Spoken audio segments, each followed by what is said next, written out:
So sometimes devotees ask, is it wrong to want to taste Krishna consciousness? So if I do my service, I want to get some taste. Is that wrong? The answer is, it depends why you want the taste. It depends what you do with it when you get it. So I don't think anybody would question whether it's wrong to want to experience ecstasy, or want to experience attachment, or want to experience attraction for Krishna. Although sometimes ecstasy can get in the way of your service, but in general we would see it as a sign of advancement. So Bhaktivinoda Thakur, he says, when will that day come when I'm running on the banks of the Ganges, chanting, O Gaur Hari, in ecstasy? Because ecstasy is a symptom of bhava. So he's really saying, when will that day come when I have bhava?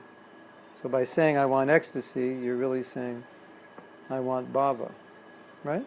So nobody would say, well, there's anything wrong with wanting ecstasy, if it actually means you're hankering for that day when you've come through all the levels of devotional service and you've come up to the stage of bhava. So ruchi, or the stage of taste, is also a fairly elevated stage. It takes a while to get there. So if you say I want taste, but you mean I want the stage of taste, then there would obviously be nothing wrong with that, right? But if you say I want taste so that I can enjoy Krishna, then that would be wrong. Because we are taught to be enjoyed, not enjoyers. So we're not enjoyers of the holy name. We're not even enjoyers of prasadam, although we enjoy it secondarily. But we enjoy it because Krishna enjoyed it. And if you were to eat prasadam, and then as you started eating I said, stop, it hasn't been offered, you wouldn't enjoy it, right? So we're enjoying through Krishna's enjoyment, right? So that's the idea. So when a devotee says, I want to get taste, then the devotee means, I want to come to this stage where I'm naturally inspired to serve Krishna instead of just forced to. As I was saying last night, and Prabhupada had said, this is a very important point, he said on the stage of bhajana kriya, determination is required, strong determination is required, because although we have taste, the taste isn't very strong, right? Sometimes it's not there at all. Sometimes it's only, I'm doing it because my head says I should do it. But when your heart says to do it, it's easier, and you do it better, right? Or maybe you're not feeling well and you haven't eaten all day, and then I say you should eat something because you're not going to get better if you don't eat, and you'll say, I don't feel like eating, that's why I'm not eating. So we go with our feelings more than our intelligence, and I might force you and say, don't just eat something. So against your will, but because of your intelligence, then you'll eat. So sometimes devotional service is like that. We just don't feel like it. But based on intelligence, we do it. But the stage of ruchi is not like that. It's not that I'm doing it because I know it's right. I'm doing it because I actually have a taste for it. Now, obviously, we must have some taste, otherwise we couldn't stay in Krishna consciousness, right?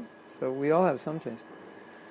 But often we don't have enough taste to become detached, or significantly detached. So the stage of ruchi, you become significantly detached.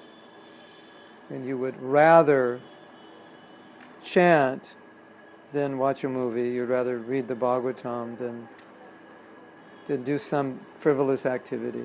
You actually like doing it. Just as before you were a devotee, there were so many things you liked doing. At the stage of ruchi, devotional service becomes like that. It's like whatever you do, you just like it. It's natural for you. It's not awkward. So, therefore, Prabhupada said in the stage of bhajana kriya, that's where you need a lot of determination. And you don't really talk about determination so much in the stage of ruchi. Because the stage of ruchi, it comes after nistha, and nistha comes after anartha nivritti. So pretty much the obstacles the major obstacles are gone. Bhajana Kriya, still in Bhajana Kriya, even the four negative principles are challenging. In the stage of Nistha, they're not really challenging. But when you graduate from Nistha one stage further, they're even less challenging, and now material life is not really a challenge anymore. You're too much attracted to Krishna. Right? So now, a lot of devotees think, I don't know if I'll ever get there. And you don't have to worry about it. All you have to worry about is doing devotional service properly. Because if you do it, you don't have to worry about whether you'll get there or not. The only reason you'd have to worry about whether you get there or not is because you're not doing devotional service properly. Then you could worry about it. So if you say, I'm worried, at least have a reason to worry. But if you're doing well, you shouldn't worry, because you will get there. That's the process brings you there. And in lower stages, sometimes you don't feel like you're going to get there, because your taste is not always strong. Now, Mahaprabhu, by his mercy, has given us the holy name, and especially Kirtan gives us an incredible taste. So you could say we're gifted with the taste, which is beyond our level of advancement and beyond our level of realization. So that's something we need, because the taste pushes us, right? So we need it. And taste is what drives us in Krishna consciousness. So before the taste, the determination, the intelligence is driving you. You know this is the right thing. It's dharmic. I should do it. This is an opportunity, human form of life. The philosophy is very much important to keep us going, because our intelligence as conditioned souls is not very clear.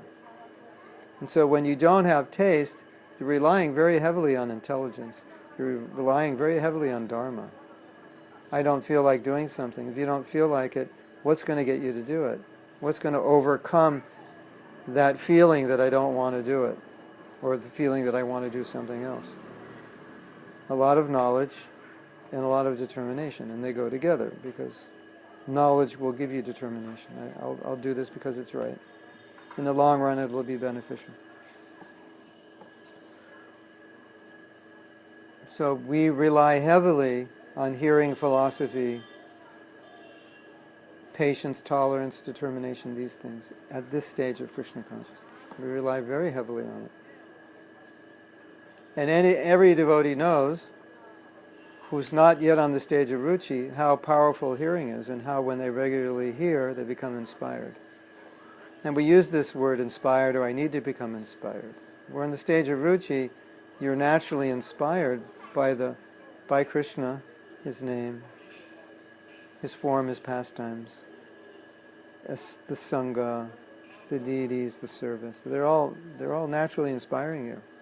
So you won't find a devotee on the stage of ruchi talking so much about inspiration. Just like if there's nice prasadam and you have a healthy appetite, naturally you want to eat.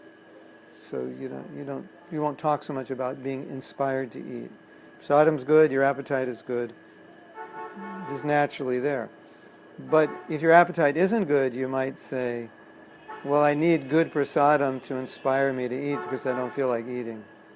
Or I need to read a book on health to just get my determination up to eat these raw spinach and raw this and green juices and this bitter teas because I don't feel like it.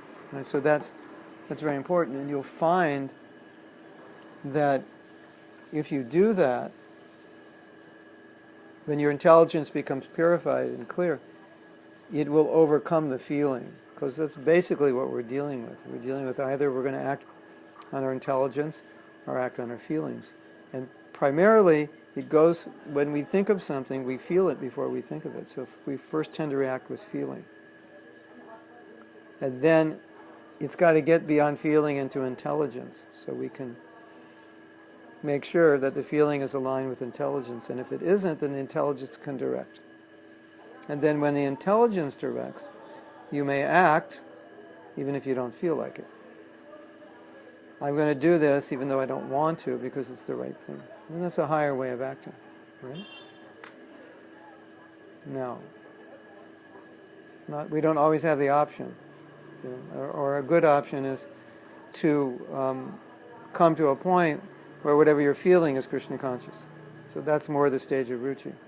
That your feelings will tend to be more aligned with Krishna consciousness. So you won't rely so much on gyan and, again, that reminder, you're not the body, you're spirit, soul, you're a servant of Krishna. You'll be more or less relishing that. That's how you'll be feeling. I know that, I feel it, I'm blissful, I want to do it, I have a taste. So, therefore it is said that the real threshold of difference in devotional service will be felt when you go from nishta to ruchi. Not so much going to the other stages, it's not so dramatic. But going from nishta to ruchi is very dramatic. Because then devotional service is not so much controlled or motivated by rules and regulations. It's motivated by your own desire. Because you have a taste for it. And this stage of Uchi can that also in the beginning, like sometimes tasteless, sometimes taste? no. I mean, we have steadiness and then... No. At the stage of ruchi, it's always taste. Before the stage of ruchi, all the higher stages exist in a lesser degree at the lower stages. I mean, it may be minuscule, it may be a seedling, so you say, well, do I have prema when I begin? Shraddha? Well, there's a seed is there, the seed of prema is there. The next stage is a little sprout, and the next stage a little sprout. But two things. As you advance to higher stages, a little more of the higher stage enters the next stage. So obviously in the stage of nishta, there's more taste than in nartha-nivritti, more taste than bhajana kriya, more taste than sadhusanga, more taste than shraddha, right? But it will come and go. And a lot of times, for us on a lower stage, the taste is coming not by something we've done, by sadhusanga, a really good class, a really nice festival, an amazing kirtan. So it's not self-generated, it's generated by the environment. But because we're becoming purified and we're sincere, then we can experience the taste. Because if we weren't purified, we wouldn't even experience the taste of the good class or the good kirtan. We wouldn't like it. Some people don't like it, right? So at least we're purified enough to appreciate it, right? But it's not generated necessarily.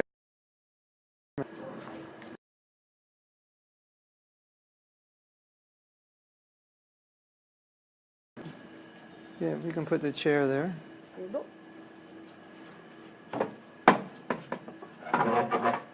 Yeah, let's try.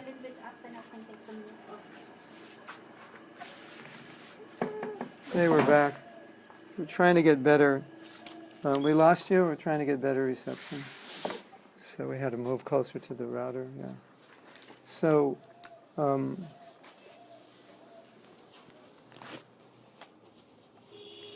yeah. I have to put this in the middle. So,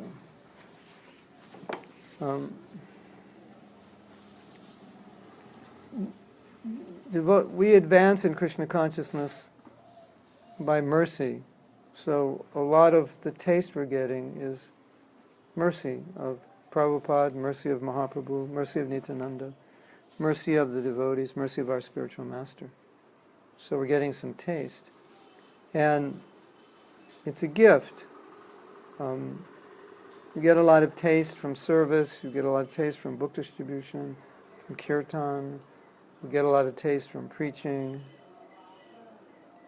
So, but on lower stages, it's that taste is not going to be permanent. And it's going to be mixed with other desires. So you may have a taste by Krishna's mercy, you're out on Sankirtan and you have a very ecstatic day. But then you may come home after Sankirtan and may be plagued by some anartha that's persistent, right? That's the stage you're on, right? So it's kind of mixed up. Whereas in the stage of ruchi, It's not mixed up, It's not mixed. It's not like you come down off the taste. So we get taste, but we're situated in one of those other stages. So even though you're getting taste, you're still simultaneously, it's like, let's say you're married to a very wealthy man. You have a beautiful home and beautiful children, and everything is good. But you have a broken arm. So even though everything is good, you still have to deal with that. So in different stages, we have different things we're dealing with. So the stage of ruchi, at that stage, you're high enough that the taste remains. Is that clear? Yeah, so it's also, now you might say, how do I get to that stage? Can I get there tomorrow? Because it's a stage, you can't force your way. Can't force your way there. But you elevate yourself by diligently practicing Krishna consciousness, so it moves you up quicker. You do your best. And by talking about this, it does a few things. It inspires us to want to get there. It helps us understand that these things exist, and it enlightens us as to the process of the stages that we go through to get to love of Krishna. But it's not like you can be in bhajana kriya and decide, okay, I'm just going to jump from bhajana kriya to ruchi. You can't do that. You have to be qualified. So one of the, I think, most significant points to understand in the discussion of ruchi is that in Krishna the taste of Krishna consciousness is so much greater than the pleasure we can get from anything in the material world. And in order to get that pleasure, we have to be renounced. So we have to renounce the things that give us pleasure to get the pleasure of Krishna consciousness. It's kind of a paradox. It's like you're eating something and I say, spit it out and I'll give you something better. And you're starting to chew it, and when you're chewing it, you want to swallow it. And I say, spit it out and I'll give you something better. And it's, I can't spit it out, I have to swallow it. And if you swallow it, I won't give you anything better. So sense gratification is a little bit like that. We want to enjoy, to be happy. So we have to give that up in order to get the taste. We have to give that up to get to that stage of ruchi. So I was saying the other day that when we were talking about surrender, I think on Saturday, like this fear of surrender, and I was saying that you don't have to fear surrender because you can't surrender until you're surrendered. You remember that? Like it's like saying, I want you to swim across the Ganga. You say, I'm afraid I can't do that. But if you train, someday you'll be able to do it, and when you're able to do it, you won't be afraid because you're able to do it. And you're not going to be able to do it before you can do it, so don't worry about not being able to do it until you can do it. Does that make sense? Yeah, so that's... But at the same time, you have to train to do it. So we're saying you can't just jump from one stage to another. But at the same time, you can speed up the process by being more diligent. So if you're more diligent, you'll come there more quickly. And at the same time, the way Krishna consciousness works, although detachment is a byproduct of advancement, that's our philosophy and that's our experience, we have to practice detachment. And that seems contradictory or artificial.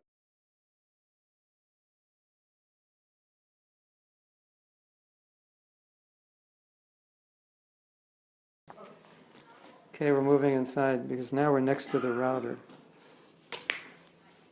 Can you, do you mind closing the door to my wife's bedroom? Where can I put this chair? You don't need Just put it in there. Yeah. So,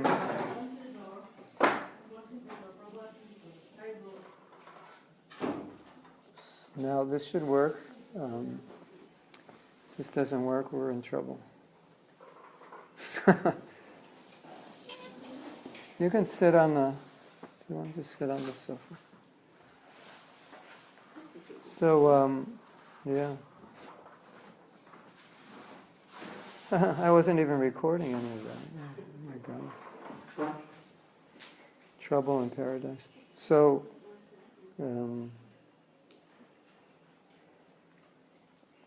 so there's this paradox where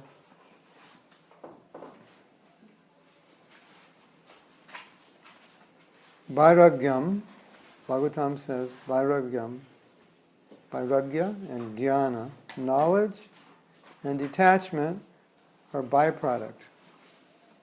So if they're a byproduct, but at the same time, you can't get the detachment without being detached. Right? It's somewhat of a paradox, right? You can't get you get detachment by bhakti, but you have to be detached to get bhakti. To get the bhakti that will give you the detachment, you have to be detached. Right? But the original detachment that you're practicing to get the bhakti is not the same as the detachment you get as a result of bhakti. One, again, it's again, we're talking about determination. It's the determination. I'm determined, so I detach. I am attached, but I detach, because I know it's detrimental. As I advance, then I become detached, but that's natural. I'm actually detached. So, sometimes we talk about artificial detachment and you have to be real. But there's some things that we just have to be detached from.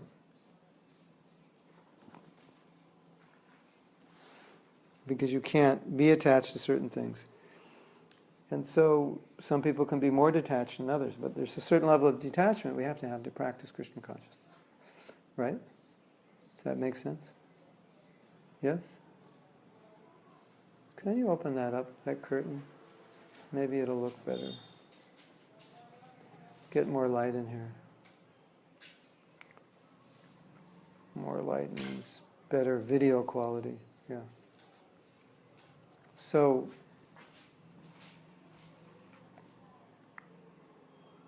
you practice detachment, that gives you genuine detachment.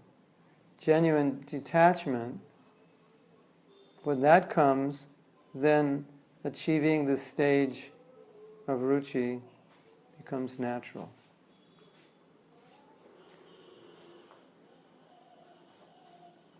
And then at the stage of ruchi, everything about Krishna consciousness is sweet, it's tasteful, it's relishable. Does that sound good? It's a good place to be. And that until we come to that stage, there'll always be some allurement of the material world. There'll always be something there that's competing. But at the stage of ruchi, there's no competition. It won't look attractive. And that's why a devotee becomes detached, because he has taste. And I don't know how you say it, there's certain things that we grow out of, and you might previously been attracted, and now you look at them and there's nothing there, you don't feel anything. It becomes like that. Then just everything in relation to Krishna you feel. If it's not in relation to Krishna, it's like... There's a story that I think it was in Hawaii. Prabhupada was in Hawaii. And they asked him, "Do you want to go sightseeing, see some trees or something?" And so Prabhupada said, "I've seen so many trees." So it's not that a pure devotee is really interested in sightseeing or getting stimulated by seeing some. Let's go see the Statue of Liberty, let's go. where he goes, he'll go there because he'll go there for preaching, some connection with preaching. But just might want to go on a nice beach, take a walk, but it's for appreciating the holy name in a sattvic environment like that. Or just maybe to unwind, so that one can do their service. Maybe their service is difficult or stressful. They're going to walk on the beach, but it's not like that he has a desire to enjoy. And if sometimes we see an elevated devotee, and it looks like he's enjoying, then we understand no, it's always, it can't be. At the stage of ruchi, it really can't be. Can't be much desire to enjoy, because there's too much taste. We have some questions here, or comments. So I just have to go down. Okay. Krishna Karshani says, sometimes desires, material desires, may be stronger than spiritual intelligence. Yes. What do you do in that case? Oops. I think it's an interesting question, and there may be different ways of answering it. But I think one of the solutions is to never be in a situation where your intelligence becomes so weak that you become overrun by your emotions. For example, sometimes we have to tolerate difficulties. Sometimes we have to deal with people that are difficult to work with. Now you know from experience, if you have a good morning program, you've been hearing and chanting, you've chanted good rounds, you had nice prasadam, it's a lot easier to deal with, isn't it? Right? So, if you say, what if my emotions overcome my intelligence? What do?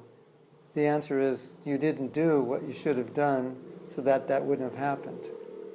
Because usually when it happens, you can't do anything. It's like if you allowed yourself to become weak, then your emotions will override your intelligence. Right? So a lot of times, in that situation, you can't do anything unless you have a strong desire to be in integrity, to be in alignment with the teachings of Krishna consciousness, and that's extremely important for you. So let's say you're starting to become disturbed. But personally, you really have a strong desire to be like a sadhu or sadhvi. You really have that desire to be exemplary as a devotee. You really want to represent Prabhupada's teachings in your dealings with everyone. And because that desire is so strong, even if you're angry, you won't say anything. Because you don't want to allow yourself to act in any other way than Krishna consciousness. So I feel sometimes when we allow ourselves to act in other ways, we don't care. Like, for example, a lot of couples fight a lot. It's like every day they fight. And so, as an observer of that, my first thought is they must not care to have a really peaceful environment in the house. And then if you ask them, they'll say, no, we want a peaceful environment. And they'll say, no, you don't. So they won't understand what I mean.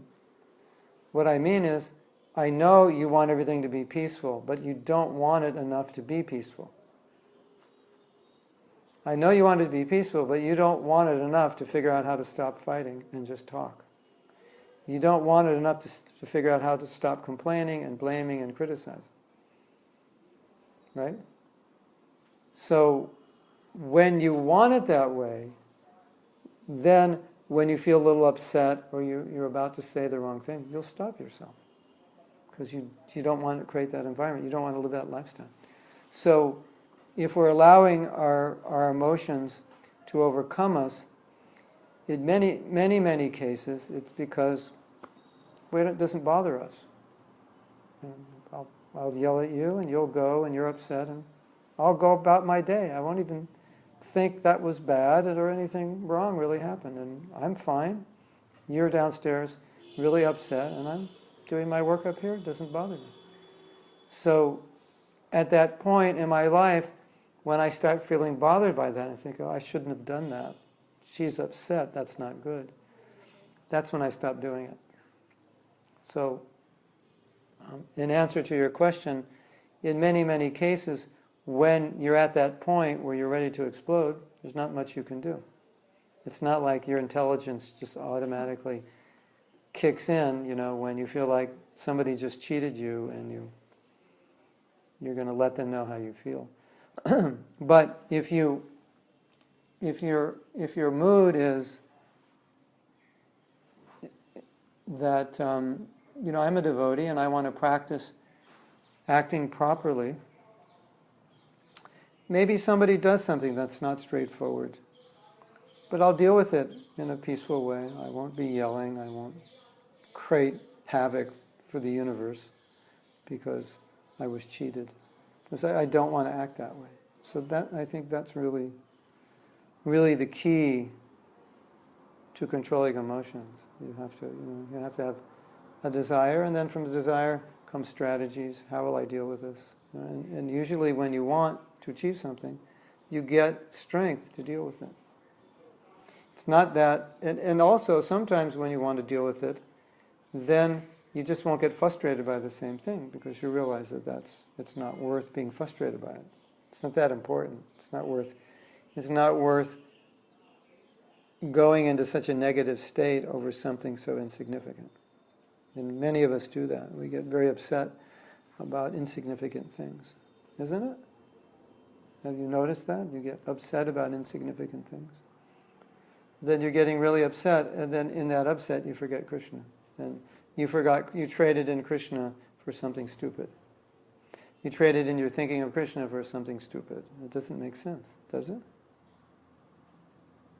And we do that all the time. So if you come to a point in your Krishna consciousness and you realize that I don't want to trade in Krishna just because I can't tolerate something, which is not that difficult to tolerate, or just because it's hard or difficult to work with somebody, but I realize that I can, if I have a desire to uplift myself and understand how to deal with it, Krishna will help me, and I can tolerate it. I can better tolerate it. Now, some things may be intolerable.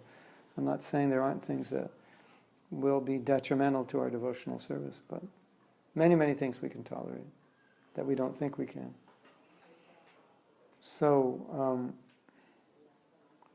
now, another answer to your question, which is similar, it's also pre-preparation for a situation which could arouse you emotionally. And that is, if you're studying Prabhupada's books regularly, as we were saying earlier, your intelligence will be very purified. So in that state, you become less disturbed. Just naturally, you're more full. And if you're chanting good rounds, you're more blissful. And happy people are not the ones who are going around finding fault with everybody. It's the unhappy people who seem to have nothing better to do than find fault. Their lives are so boring, I guess, that finding fault is quite exciting for them, right? I was watching some videos last night which were excellent examples of people who made the videos, had to spend a lot of time making them, and they were finding faults where there weren't any, and they were making believe a devotee was at fault for saying or doing something when he wasn't. And this is how they're spending their time. So I think they must be quite unhappy. Those happy people don't sit around making videos faulting devotees who have no faults, and making believe devotees are like monsters because of some shastric thing they said that somebody didn't agree with. So you can also look into your own emotional state. Why am I getting angry? Why am I becoming critical? When you become angry, there may be various reasons, but if you become angry, it's up to you to understand why. What's causing the anger? Then you can deal with it. So you're dealing with it off the playing field. Then when you go onto the playing field, this is like a playing field question. Krishna Karshani, it's like saying, okay, we have a football team, and you're saying, well, if I go out to the left of the field and they pass me the ball, what should I do? That's not, the time to ask that is not during the football game. That's what you practice before the game, right? So you practice before, then you're prepared. So if you're finding you're intolerant, you become angry, impatient, whatever, then when you're off the field, look at it and try to understand what's causing it. Anger is a secondary emotion. There's always something that's causing it. What's causing it? That I'm frustrated with myself, and when I don't succeed, I get angry at people who I think are responsible for my failure. Because it could be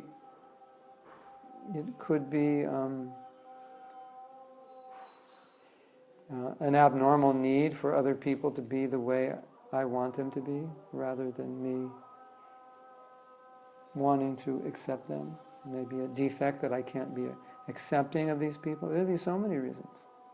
So when you're off the field, you contemplate it. And if you can isolate the reasons, then the problem will tend to subside. And so then when you're in the same situation, dealing with the same environment, the same stimulus, you're not going to react the same way. But in the moment, if you haven't done this, it's pretty difficult for intelligence to click in, especially when the emotions get very high. And I would say, and for women, it's even more going to be more of a challenge. Because men at least can switch emotions off. They have that capacity to just go, doop, turn them off and let the intelligence start acting, Like sometimes, someone could be abusing a man and he can just take it. Or his wife is like ready to do something. Just let him do it, don't worry. Because he can switch off and act purely with intelligence. So especially for women, it's even more important to practice that off the field. So when you're on the field, you're in the right attitude. Because a lot of it is just attitude. And I think, from my experience, and my observance, I think perhaps the fundamental problem, or at least one of the major ones, is that we don't really want to improve. So we just allow ourselves to fall short of proper thinking, proper behavior, and we don't. It doesn't bother us enough that we failed, so we keep failing. And then what do we say? Then we chant a mantra. This is how I am. Now that mantra makes you feel good, because then it makes you feel like you can't do anything, so I can't be blamed because I can't do anything. But our philosophy is that you can do something. So to say, this is how I am, it's not actually our philosophy. This is how I am as a conditioned soul. This is maybe even how I am within my varna and ashram. But my behavior has to be proper. Okay? Maybe I'm Kshatriya by nature, but Kshatriya means to protect. I don't go around screaming at people. So I have a Kshatriya nature, but I should use it in a healthy way, because any nature you have, you can use in a healthy way or an unhealthy way, right? Okay, I'm a Kshatriya, I want to be in control, in charge, I'm a control freak. All right, you're a control freak, we'll put you in charge of the temple. You like to control, that's good, but be nice to the devotees. Don't harass them, don't disturb them because you like to control. Serve them, use your control to facilitate them. Then it's healthy. So but if you just say, this is how I am, and you're not in a healthy state, that's not good. Right? That's a major excuse. It's not something that Prabhupada would accept. If you were doing something and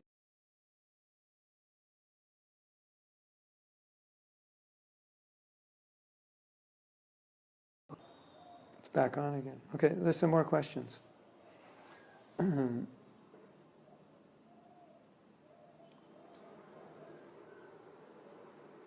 If If I didn't answer your question properly, you can ask it again. Devaki has a question. I've been following your post lately and would like to thank you for the enlightening thoughts. Hare Krishna. Jai. Jai Devaki. Sorry. If we are at a stage of feeling like we are just before we are ready to explode, does that mean we are tolerating too much and should have said something? It may be, and it may be not.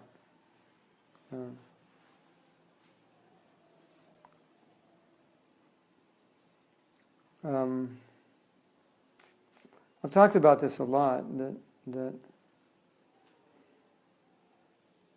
we want to be tolerant, but if people are abusing you and you tolerate that, and it has a very negative effect on you emotionally, then that would be considered detrimental to your bhakti, right? I'm trying to look at where I'm supposed to look at. Hold on. Oh, it's here. Okay. Generally, we should be tolerant, but sometimes tolerance can be a problem because you're tolerating something that becomes detrimental to your devotional service. And so Prabhupada taught us that you shouldn't ever do anything which is harmful to your spiritual advancement. So if you're in a situation... Now, here's the problem. You might say it's subjective. You're saying, I think this is a bad situation. I might say, I don't think it's a bad situation. I don't think you're dealing with it well. That's another aspect of this issue. But I think some situations are so bad that nobody could deal with them. Like everybody would have a problem, right? So if something is obviously unfair, unjust, and you have a difficult time tolerating it to the point that it's disrupting your devotional service, then at that point, tolerating it would be wrong. Of course, we're not talking here about anything practical, so I can't generalize everything. But that's something you'll have to see. But sometimes we do tolerate something and it becomes a problem. And we look back later in life and we say, I shouldn't have tolerated that because that was harmful for my devotional service. Right? Let's say you're chanting your rounds and everybody's talking. Should you just tolerate? But you chant 16 very bad rounds, but you were very tolerant. No, you should probably just get up and go in another room. Yeah, be practical. So saying I can't tolerate this means you can't tolerate it because it's an impediment to your devotional service. Right? So, does that make sense? Yeah. Yeah.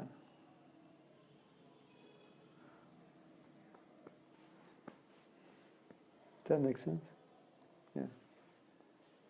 You'll have to be the judge. Now, obviously, as you advance, your ability to tolerate will increase, and you'll be able to tolerate more. And then as you advance, some things you will not have to tolerate because they won't bother you anymore. So the word tolerant means something's bothering you. So at a lower stage of devotional service, something may bother you that may not bother you at a higher stage. So as you advance, there's less to tolerate because you're less disturbed. Dhiras tatra namuyati. Does Adira... Okay, Adira tolerates. You have both a greater ability to tolerate, but also some things don't bother you anymore. One of the things that bothers us, that often bothers us, is we can't accept situations. I can't accept the way you are, or I can't accept the situation around me. So as you advance in Krishna consciousness, you become more accepting. And automatically, as you become more accepting, there's less to tolerate. Right? Because now there's no, if I accept your behavior, now I accept that's just the way you are.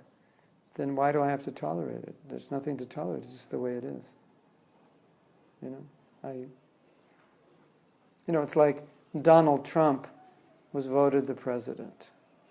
So a lot of people didn't want that, and it really shook them up, and they're complaining and demonstrating.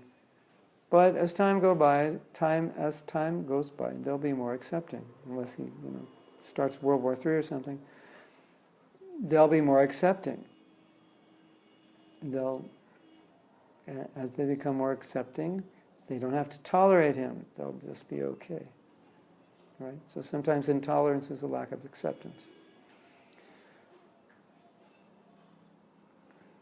And you could come to a very high level of Krishna consciousness where the only thing you won't tolerate is something that's not Krishna conscious. So you're not tolerating blasphemy of the Lord. You're not tolerating these Mayavadis who are speaking.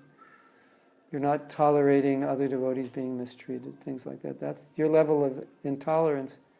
It switches. Does that make sense? So the level of tolerating this depends on how your, level of your devotion, what state you are actually. It depends on your level of devotion. It also will depend on your nature. Some people by nature are more tolerant. Like some people, when they become devotees, they have a lot of sattvic qualities. That's their nature. They sometimes have more sattvic qualities than someone who's been a devotee longer than them. Those are their samskars. So they might be by nature more tolerant. The things don't bother them. That's just how they are. Now there's another interesting aspect of tolerance, which is like sometimes you'll be in a situation that's not Krishna conscious and you'll tolerate that. And that could be bad. Like a room that's dirty and it doesn't bother you. And that should bother you. So if you're in the mode of, if some situation's not Krishna conscious and you think, well, I'm detached, I'm renounced, I don't want to be bothered, that's a bad sign. Because what's actually happening is there's a tamasic or rajasic environment and it's not bothering you, and it should bother you. Now, you might say, well, I go out on Sankirtan and I distribute in a bar and this and that. So if it bothers me, I can't do it. So of course you're tolerating it to distribute books. But if your house was like that, it should bother you. If your house looked like the bar, dark and loud and,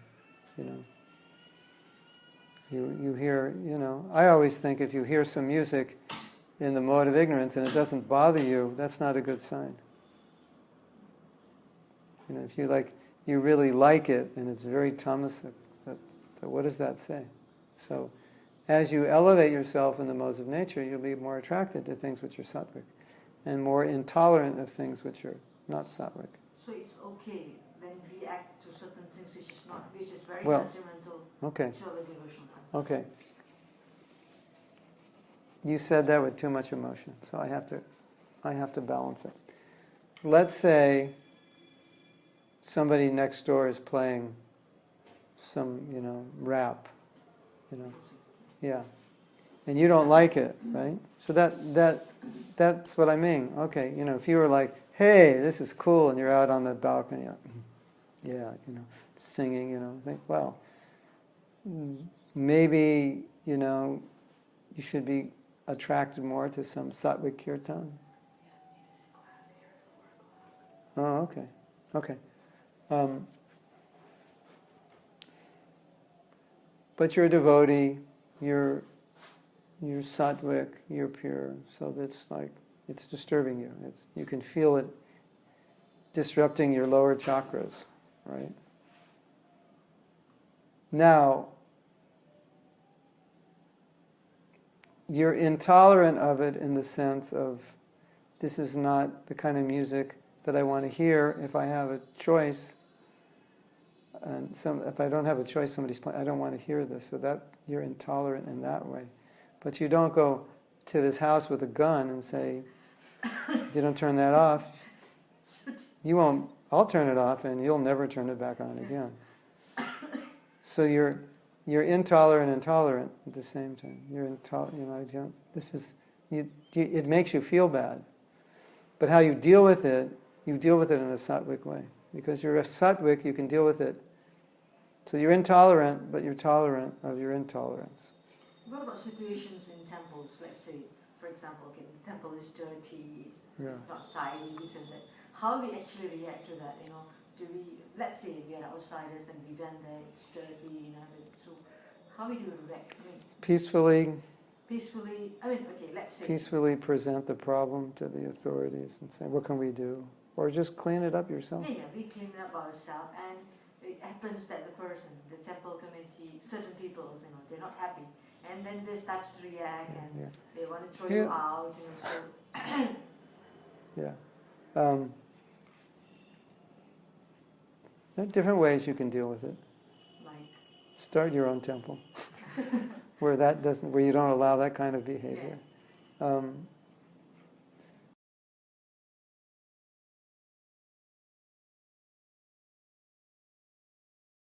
The fact that you can't do anything. Then they should not run the temple then. They should just close the temple because they're not taking care of the standard. That Srila Prabhupada started that the temple have to be clean, kitchen have to be clean, altar have to be clean. That is a very basic rule for temples, right? So if, let's say, and we are the first time we're there and we notice every little thing and we just keep quiet for some time, tolerate, okay, I do. And these people started to, oh my God, it's like a predator, like, oh my God, who's this person? Well, yeah, okay. You see something's wrong, we shouldn't tolerate it. You explain it to the authorities, they don't do anything. Now what do you do? Yeah, so the higher authority, of course, you have a couple of choices. You can go to the GBC. Yeah, GBC, yeah. Okay, you go to GBC and he says, there's nothing we can do, we don't have any other people to manage the temple, and this is the way it's going. And so that's the point you tolerate. So that means now situations like even the Or you come in there at midnight when no one can see you and you clean it up. No, because I was in Phuket for 1 month for Seva there, and this situation, later we can actually, I just want to ask you. Yeah, we can talk later. Yeah. But as a general principle, there's a principle where there's something we shouldn't tolerate because it's going against what Prabhupada wants. Yeah. So we make an effort to change it, but now we're not in a situation where to change it, we just do it. So then we have to tolerate. Either we do it, and if they don't let us, then we have to tolerate that. We have to not necessarily. Not necessarily. You have to tolerate the fact that you don't have the power to do anything about it. But now the situation is like what's happening in ISKCON, that if anything wrong, the original counts for GBCs, the sannyasis, actually, they will siding the devotees, they will not actually listen. That may be. So then you have to tolerate. That's where tolerance comes. So we can't do anything about it. Krishna, just leave it to Krishna to do Sometimes, something about it.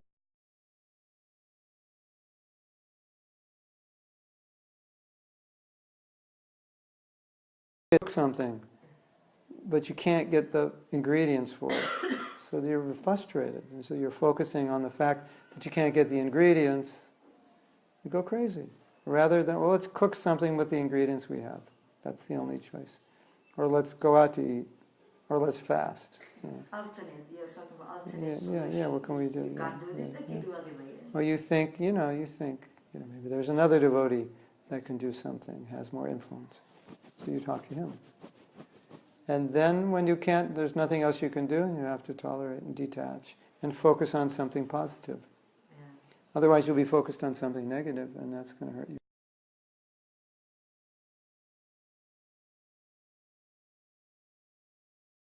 The world, yeah. So, Kruti says, Hare Krishna Prabhu, could you give some examples of things that we do need to detach from, but other things that we shouldn't try to detach from artificially? Okay. Well, the 4 regulative principles, we want to come to a point we can follow all of them. Now, you can get married, you can have children, so you can adjust one of the regulative principles.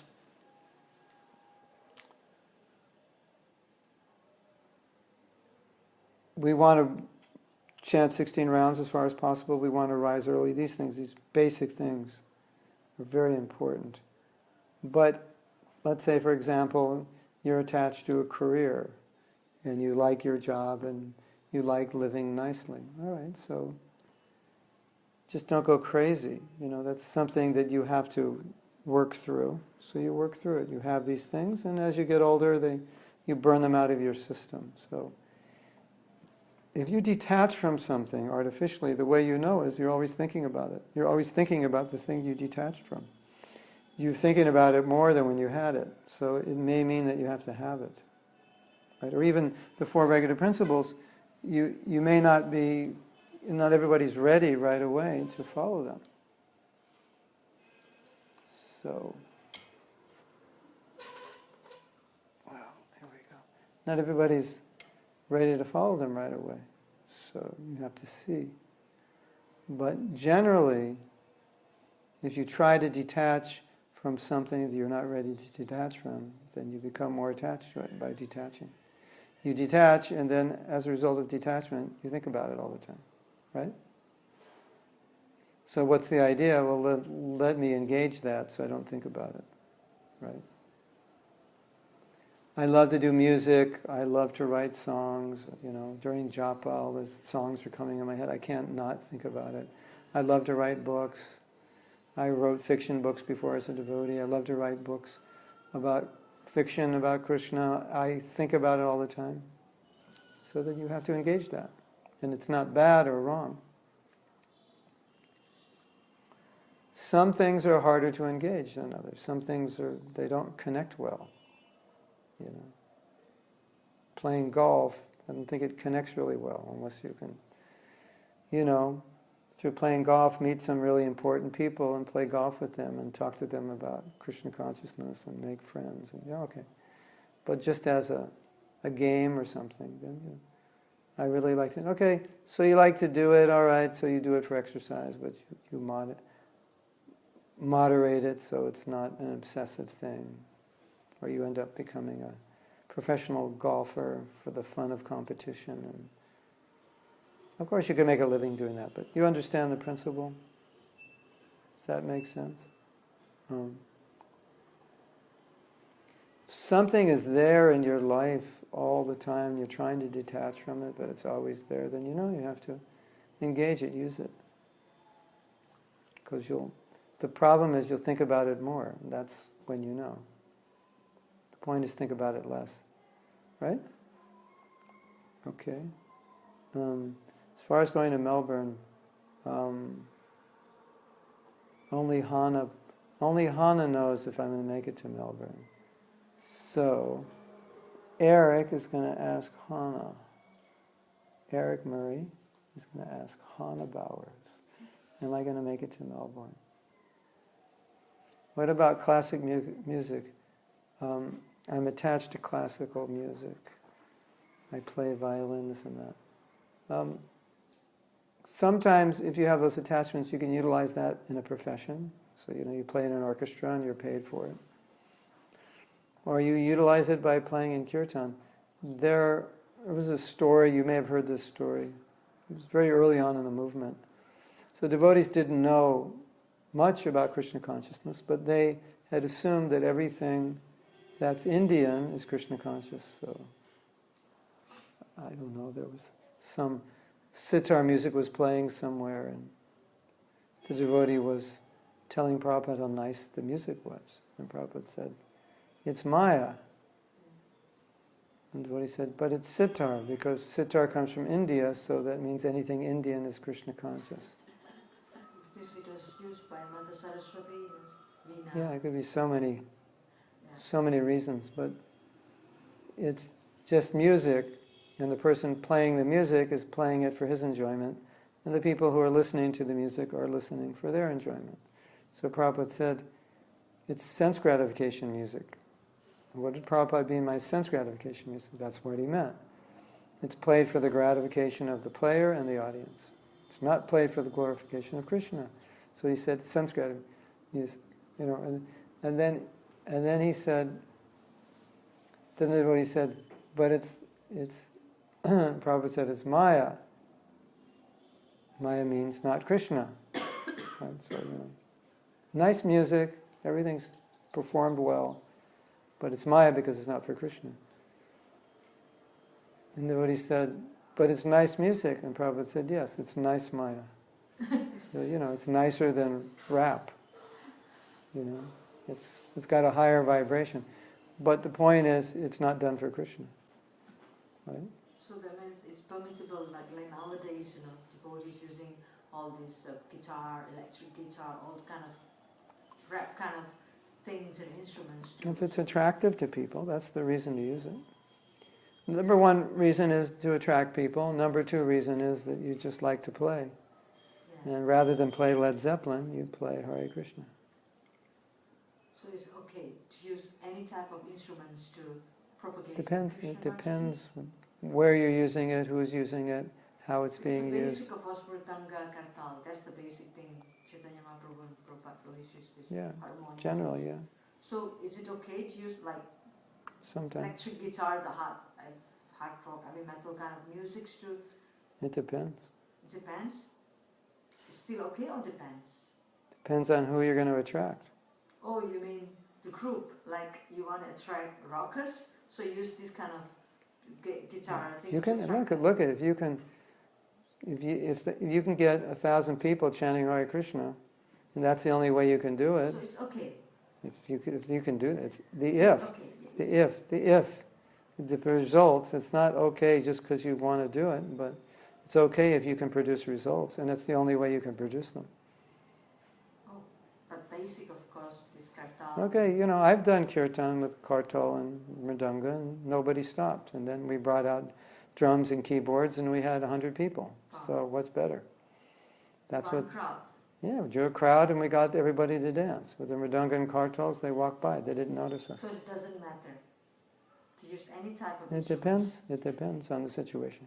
Oh, okay. You produce the result. Just like anything a devotee was doing that was questionable, Prabhupada would say, what's the result? Let's see the results. So, you put this big band together and big stadium and this and that, and then 3 people come.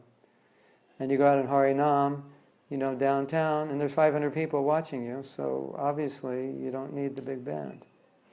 But you go out in Harinam and no one pays attention to you, and then you put this really good band together, and you set up in a park, and all of a sudden there's 300 people, okay, then it was worth it. And you just sold like 300 books. So it's time, circumstances. And place. Yeah. And she was saying, I like classical music, all right, so, you're not going to go to hell for liking classical music, but Yeah. better than rock and roll. But ultimately, you want to. It's like what we're talking about today. That as you advance in Krishna consciousness, your attraction for hearing and chanting will increase. So you'd rather hear kirtan than something else. I'm a musician, and sometimes I'll listen to other music to get ideas or inspiration for kirtan, because there are a lot of good musicians, when you're good at something, sometimes you get inspired by other people that are good, even they don't do it for Krishna, because materially they do it really well, and you can get inspired by the material side, and then you put your devotion into it. So sometimes I do that. I don't know if that's weird or not, but I do. Okay, we have a couple more questions. This is from Lena Venu Rati. Could you explain how should we act if we are in a position where we have to deal with younger or newly coming devotees, and something like we see them behave, and it says Seymour, I'm going to press Seymour, we see them behaving not properly. How to be a friend instead of being a leader who's always grumbling, mumbling. Well, to me, the answer is not how to behave, but it's the attitude that you should have towards them. Because your behavior is a byproduct of your attitude, right? So when anyone says, how should I behave, I always think, how should you think? Like don't think about how to behave, but think of how to think, or think of the attitude, think of the way to relate to them. And then that'll produce proper behavior. So behave with them compassionately. Be sympathetic to their struggles. Be kind, be generous, be merciful, don't be judgmental. Don't be condescending. Don't belabor them. And you'll act properly, right? Let's have a few more questions. Krishna said in Bhagavad Gita that he's talent in people, and that people make beautiful music, this energy of God, and it can feel God from music, His beauty. Is it Maya? Well, some of the great composers were thinking of Krishna when they made their music. But I don't think Rolling Stones were thinking of Krishna. Do you? I'm trying to get this to work. So, the consciousness of the musician is coming through the music, so you have to be careful. But you have to go back to that point that music is meant to glorify Krishna. So if it makes you think of Krishna and you can feel the composer glorifying Krishna, maybe. But in general,